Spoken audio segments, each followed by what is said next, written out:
Espíritos, do capítulo 11, Amar seu próximo como a si mesmo. Hoje eu vou falar sobre o egoísmo. Então, de acordo com a Wikipédia, o egoísmo, ele é o hábito ou a atitude de uma pessoa colocar seus interesses, opiniões, desejos, necessidades em primeiro lugar, né, em detrimento ou não do ambiente das demais pessoas com que se relaciona. Um sujeito egoísta é aquele que se coloca no centro do seu universo, né?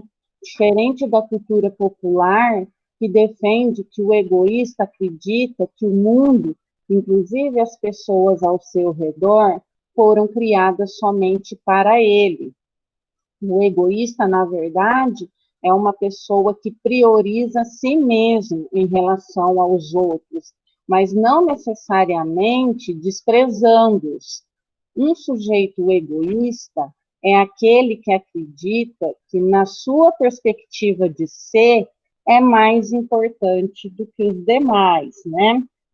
Ou seja, um indivíduo, ele pode ser egoísta a todo instante, né? Ser uma característica pessoal, ou ele pode ser egoísta por um período, né? Uma situação, uma ocasião, né? Independente se irá causar algum dano, né? Ou prejuízo a alguém.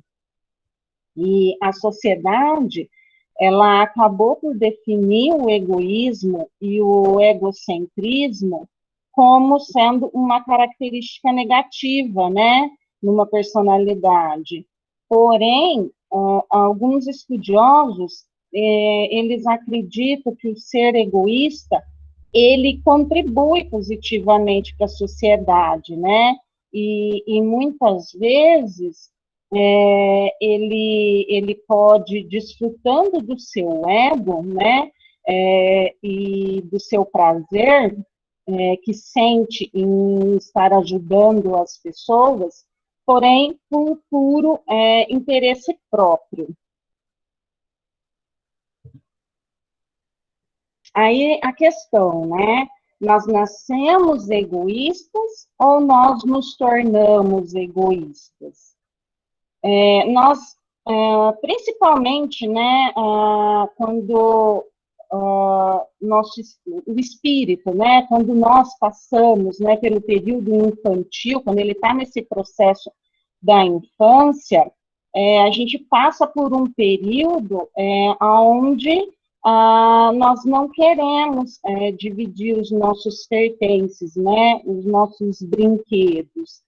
E nós, como espíritos, nós sabemos, né, que o espírito traz já com ele as características das outras vidas, né, das outras encarnações.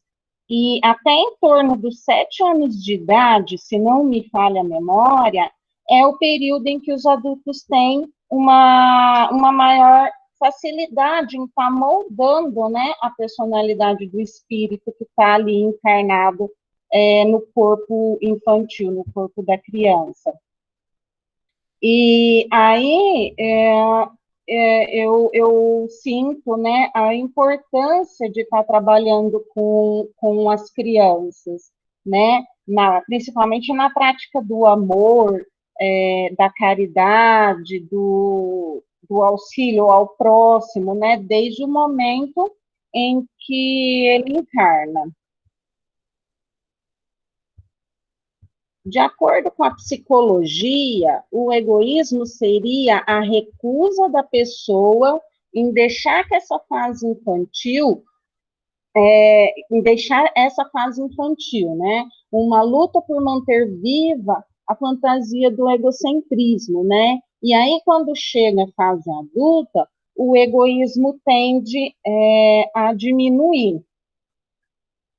E aí é um ponto importante, né? Que de acordo com a psicologia, eles acreditam que o egoísmo, como falou no final, né? Ele tende a diminuir.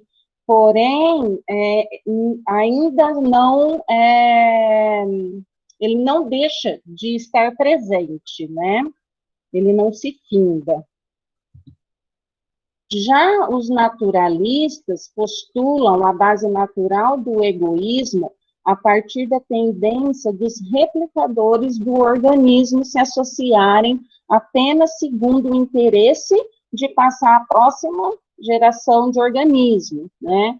É a hipótese do gene egoísta, ou seja, de que os mecanismos genéticos de reprodução agem com fins imediatos e egoístas. O altruísmo seria uma legítima construção da cultura humana. Agora eu vou falar sobre o egoísmo na visão espírita, né, de acordo com o Evangelho. O egoísmo, chaga da humanidade, tem que desaparecer da Terra, a cujo progresso moral obsta. Ao Espiritismo está reservada a tarefa de fazê-la ascender na hierarquia dos mundos. O egoísmo é, pois, o alvo para o qual todos os verdadeiros crentes devem apontar suas armas, dirigir suas forças, sua coragem. Digo coragem porque dela muito mais necessita cada um para vencer-se a si mesmo, do que para vencer os outros. Que cada um, portanto, empregue todos os esforços a combatê-lo em si, certo de que esse monstro devorador de todas as inteligências, esse filho do orgulho, é o causador de todas as misérias no mundo terreno. É a negação da caridade e, por conseguinte, o maior obstáculo à felicidade dos homens, né? Então, aqui, os espíritos nos instruem que o espiritismo, ele busca exterminar o egoísmo, né? Fazer com que ele deixe de existir, porque ele retarda, né, o nosso progresso na evolução. E aí eles falam que para que isso aconteça, é necessário que a gente lute, né, que haja uma luta individual, né, com os nossos próprios meios, porque cada um está num progresso diferente, né, evolutivo, numa escala diferente, um do outro. Então, e também é preciso que a pessoa, né, que nós queiramos deixar de ser egoísta. E também nós devemos deixar de ser egoísta, porque o egoísmo, ele impede, né, que sejamos caridosos. E com isso, havendo essa dificuldade, com certeza vai influenciar na nossa evolução, né? Na nossa transformação, né? Em espíritos puros.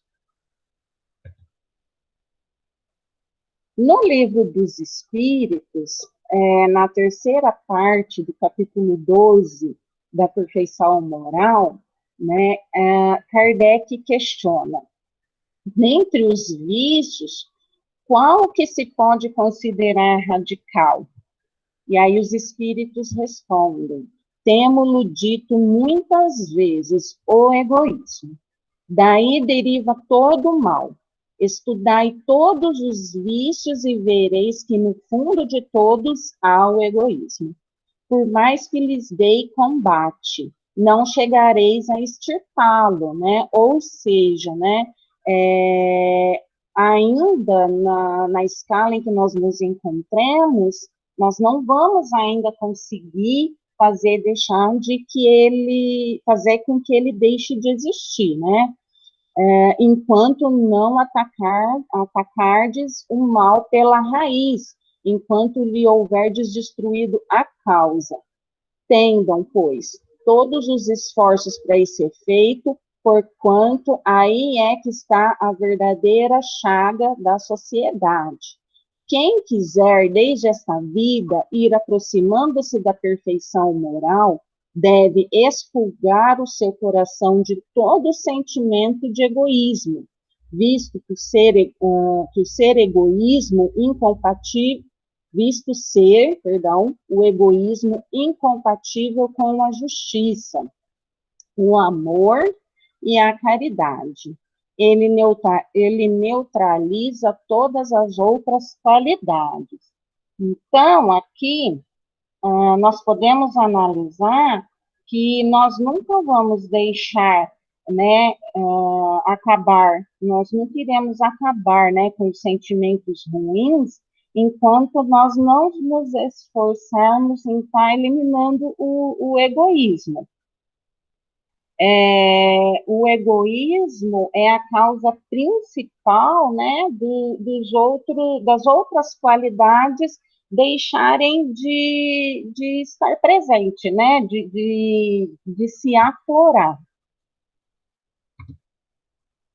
Continuando no Livro dos Espíritos, na pergunta 914, né, Allan Kardec questiona: fundando-se o egoísmo no sentimento do interesse pessoal, bem difícil parece extirpá-lo inteiramente do coração humano. Chegar-se-á a consegui-lo? Então, ele questiona, né, de acordo com com o nosso estado evolutivo, haverá em algum momento em que nós deixaremos, né, de sentir, né, o egoísmo? E aí vem a resposta. À medida que os homens se instruem acerca das coisas espirituais, menos valor dão às coisas materiais. Depois, necessário é que se reformem as instituições humanas que o entretêm e excitam. E isso depende da educação. Então, a base de tudo é a educação, né? É o aprendizado, nós temos que nos instruir, né?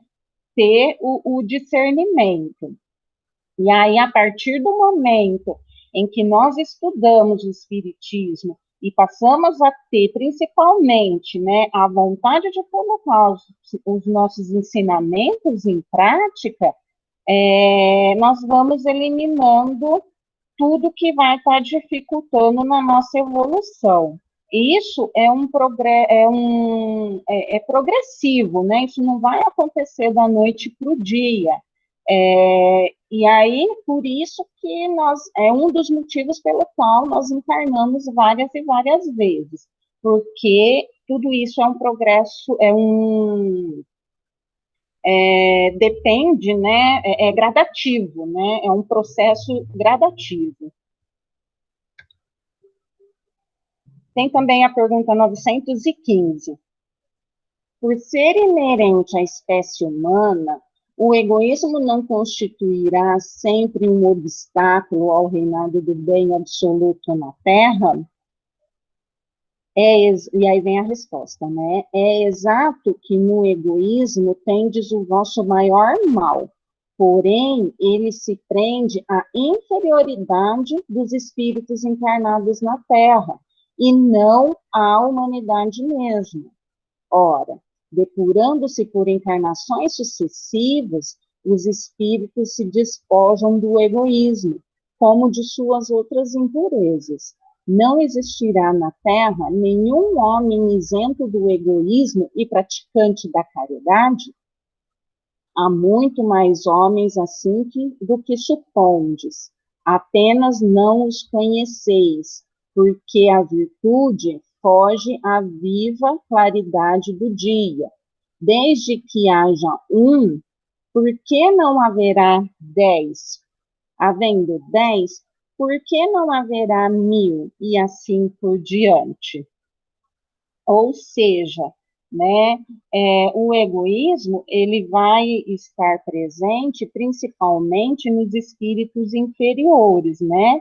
Mas à medida em que nós formos evoluindo, né, mais uma vez, né, como eu disse antes, através de várias encarnações, a gente tende a estar eliminando. Só que, como sempre há espíritos sendo criados, então, logicamente, que cada um vai ter o seu tempo, né? Alguns espíritos evoluem mais rápidos e outros já nem tanto. E aí, voltando para o Evangelho, né? Jesus vos deu o exemplo da caridade e Pôncio Pilatos o do egoísmo, pois quando primeiro o justo vai percorrer as santas estações do seu martírio, o outro lava as mãos dizendo, que me importa?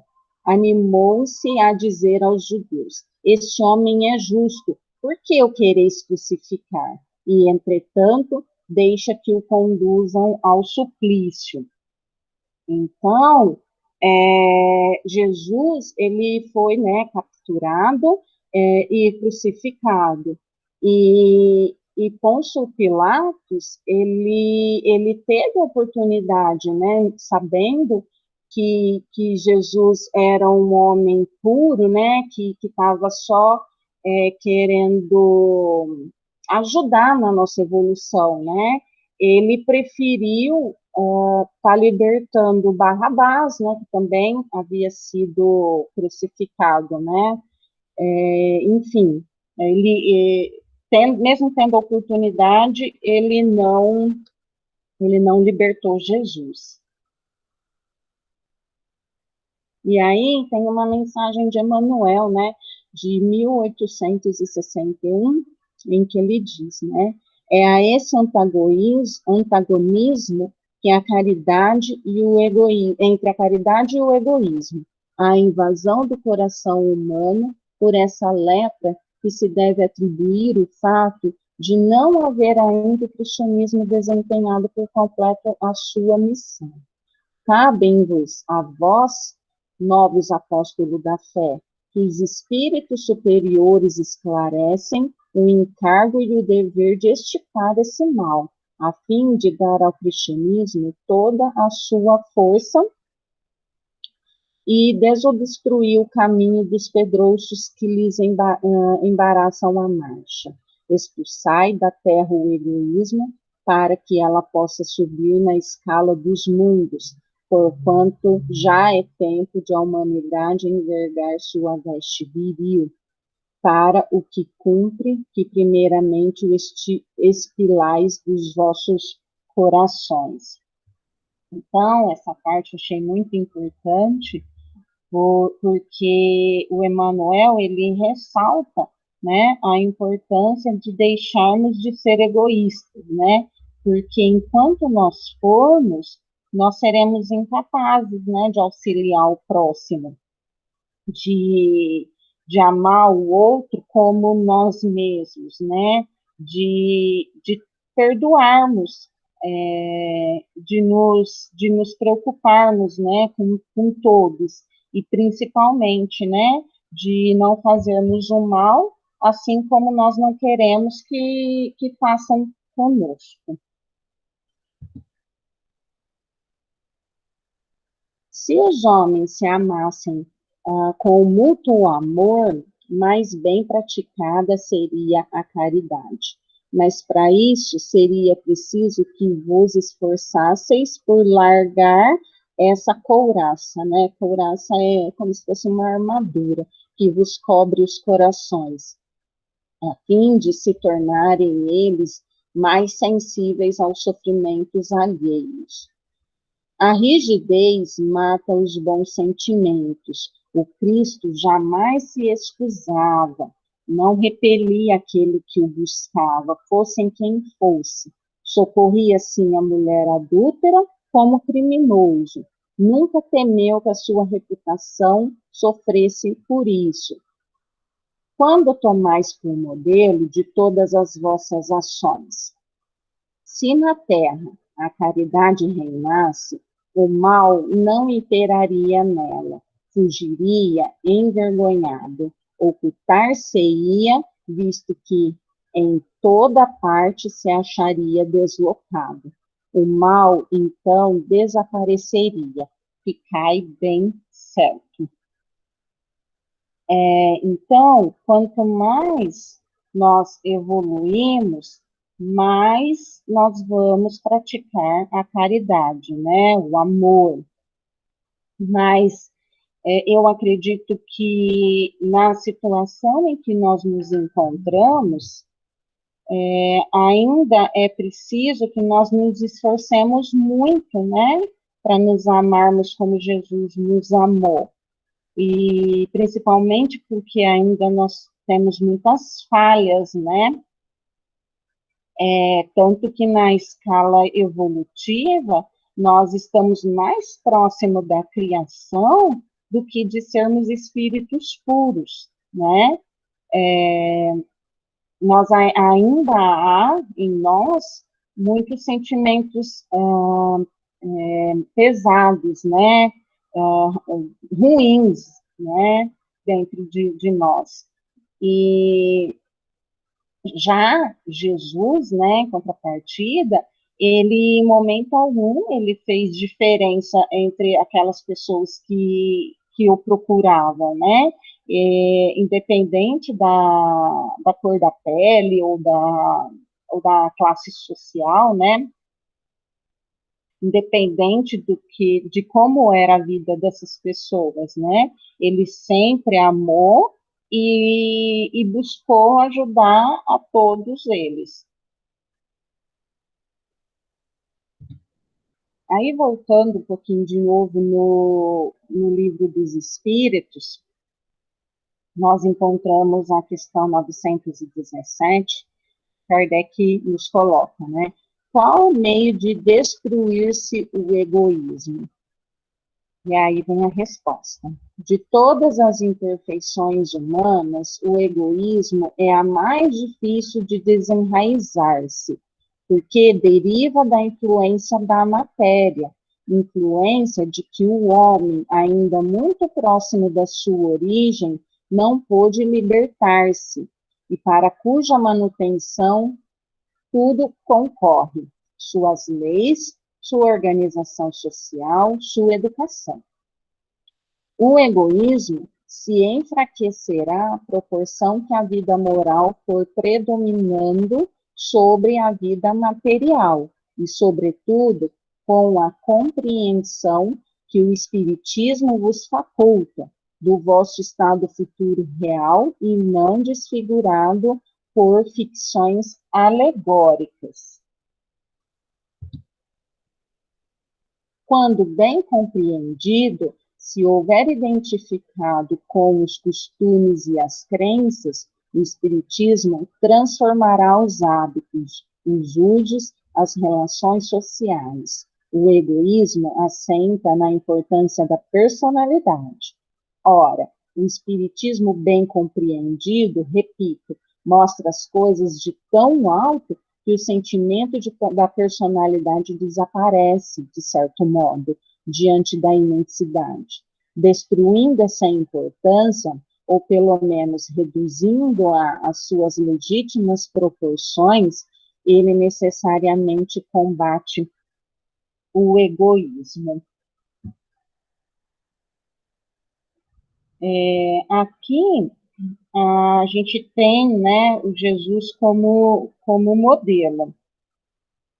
E aí, quando isso acontecer, né, quando formos capazes, né, com certeza vamos estar melhorando os nossos sentimentos, né, nós vamos mudar as nossas atitudes, como eu disse, né, progressivamente, e o mal irá ser desfeito, né, ele vai desaparecer.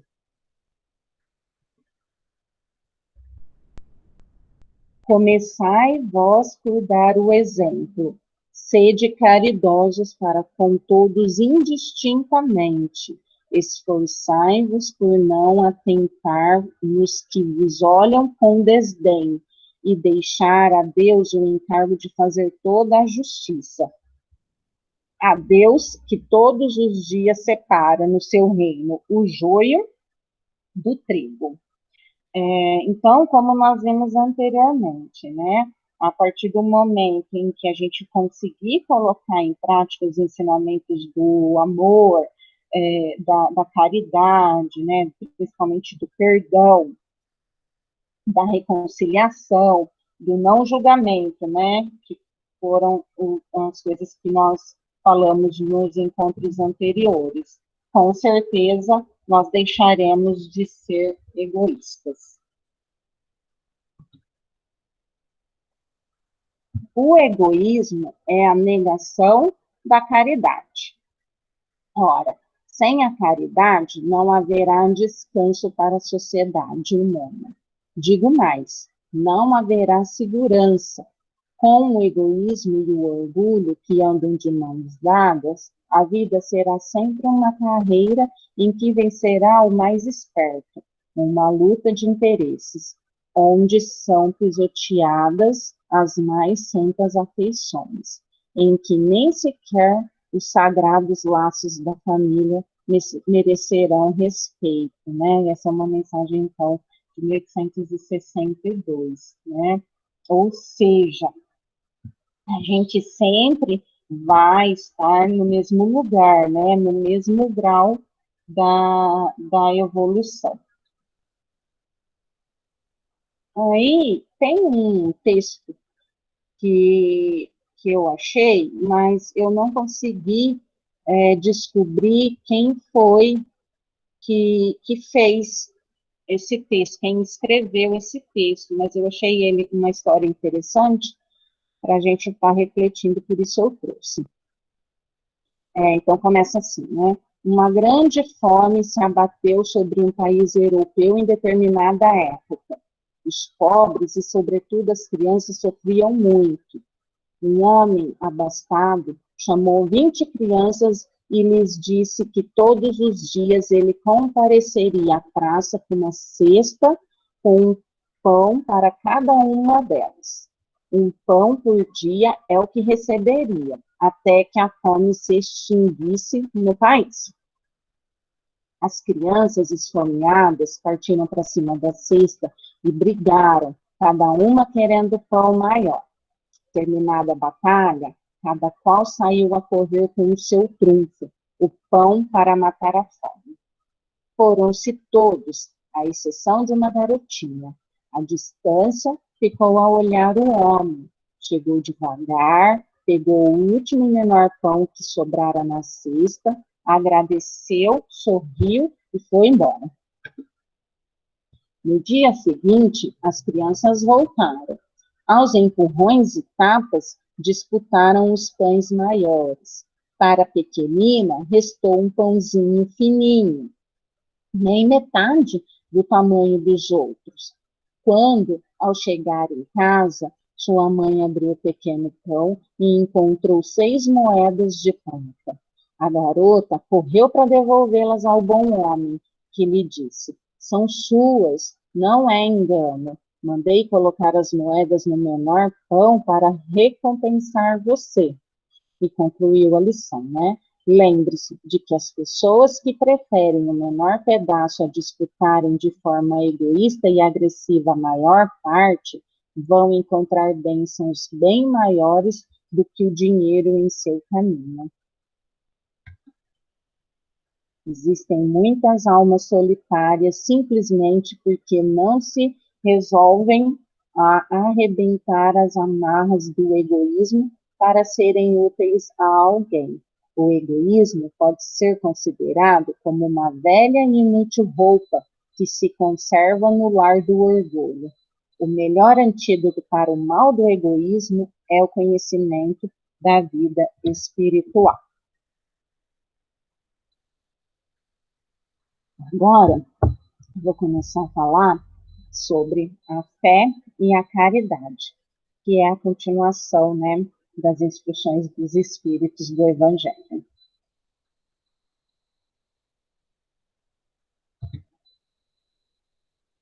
Eu vos disse recentemente, meus queridos filhos, que a caridade sem a fé não seria suficiente para manter entre os homens uma ordem social de fazê-los felizes. Devia ter dito que a caridade é impossível sem a fé. Podereis encontrar, é verdade, impulsos generosos entre as pessoas sem religião, mas essa caridade austera, que só pode ser exercida pela abnegação, pelo sacrifício constante de todo interesse egoísta. Nada, a não ser a fé, poderá inspirá-la, porque nada além dela nos faz carregar com coragem e perseverança a cruz desta vida. Então, a fé que o Espiritismo traz, né, não é aquela fé contemplada, né, que espera que Deus venha nos trazer os milagres, né, nos contemplar, né, com os milagres. E nós espíritas, nós não fazemos uso, né, de, por exemplo, coisas materiais, né, como coisas simbólicas, né, como crucifixos, escapulário, a imagem de santos, né, como em outras religiões. A gente não precisa disso para estar demonstrando a nossa fé. Ter fé é guardar no coração a luminosa certeza em Deus, certeza que ultrapassou o âmbito da crença religiosa, fazendo o coração repousar numa energia constante de realização divina da personalidade. Conseguir a fé é alcançar a possibilidade de não mais dizer eu creio, mas afirmar eu sei, com todos os valores da razão, tocados pela luz do sentimento. Essa é uma mensagem de Emmanuel. A fé espírita, né, ela é raciocinada, né, ela é trazida dos ensinamentos de Jesus, né, e Jesus, ele sempre fez uso da sua tranquilidade, né? A voz, a forma como ele dizia, né? Era tranquila, era calma, porém firme, né? E sempre humilde, né? E dessa forma ele atingia os nossos sentimentos e também a nossa inteligência, né?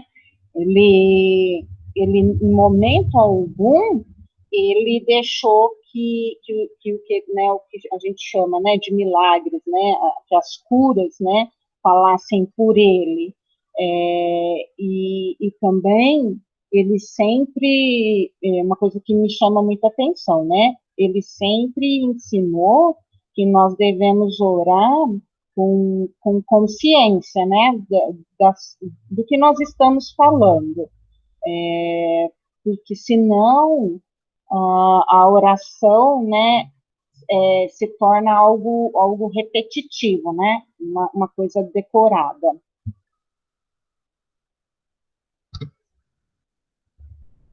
Quando indagamos a respeito das dificuldades do homem dominar suas más inclinações, os espíritos superiores responderam a Kardec que sempre se pode conseguir a libertação quando a pessoa tem em si uma vontade firme e poderosa. Vontade é fé. Sim, meus filhos, é inútil querer o homem, ávido de prazeres, iludir-se quanto ao seu destino terreno, pretendendo que lhe seja permitido ocupar-se apenas da sua felicidade.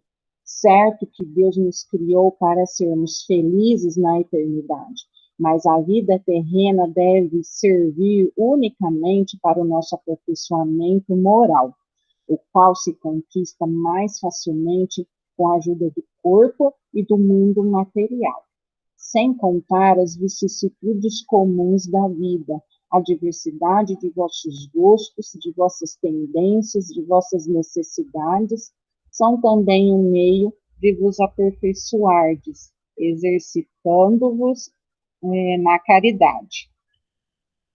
Porque somente à custa de concessões e de sacrifícios mútuos é que podeis manter a harmonia entre elementos tão diversos, né? Então, praticar o bem, né, para quem tem fé, a fé verdadeira, é algo fora acima, né, do materialismo.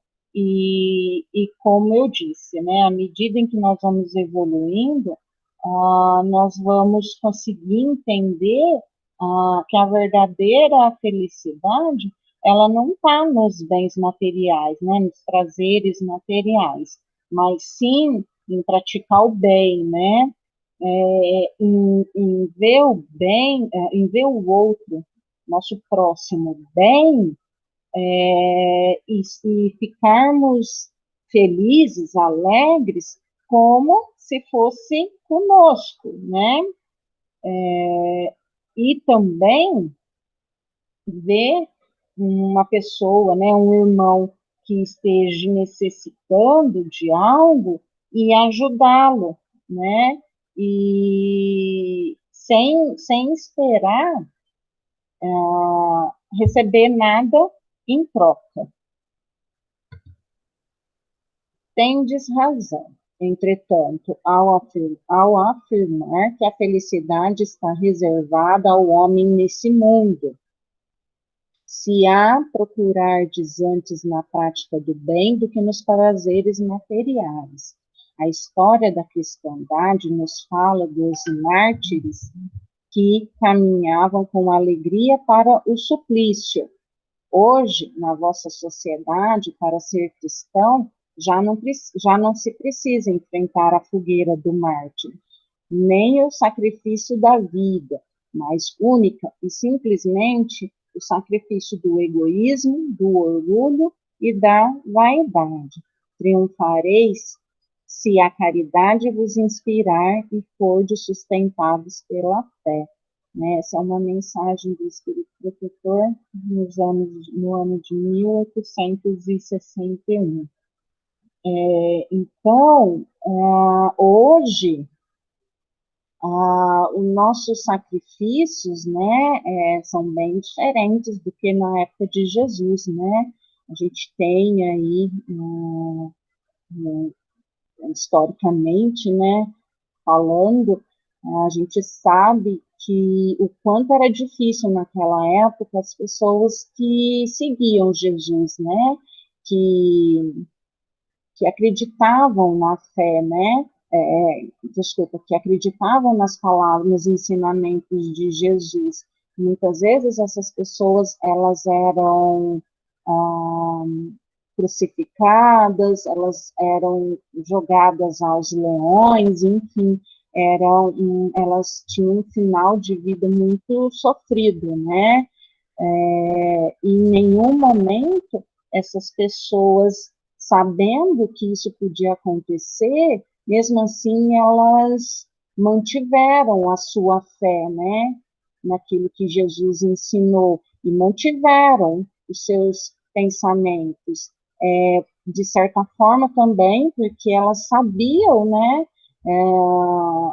Ou tinham pelo menos a intuição do que ia acontecer após a morte, né?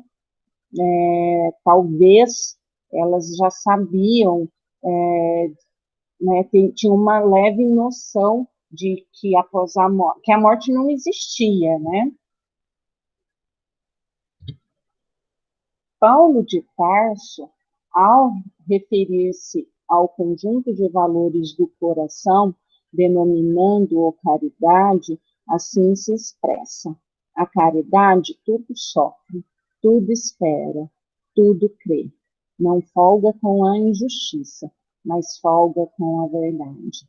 Como se vê, é um estado especial, particular daquele que crê em Jesus, na vida eterna e na promessa de Jesus. infeliz daquele, né, que acredita que a felicidade está nesse mundo, né, no mundo terrestre. Quando, na verdade, a verdadeira felicidade está na eternidade, né? Essa vida terrestre, ela nos dá a oportunidade, né, de passarmos por provas, né, que devem ser superadas. Mas nós só seremos felizes de verdade a partir do momento em que a gente deixar de ser apegados à matéria, né? A partir do momento em que entendermos o verdadeiro amor, né? Que é aquele que liberta, né? É aquele que perdoa, né? A partir do momento em que nos enxergarmos todos como irmãos, a partir do momento, então, que praticarmos a verdadeira caridade.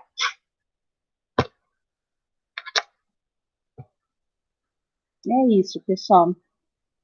Eu espero que vocês tenham gostado e, e fiquem à vontade. Eu vou fazer a oração final e aí depois, quem quiser estar fazendo alguma colocação,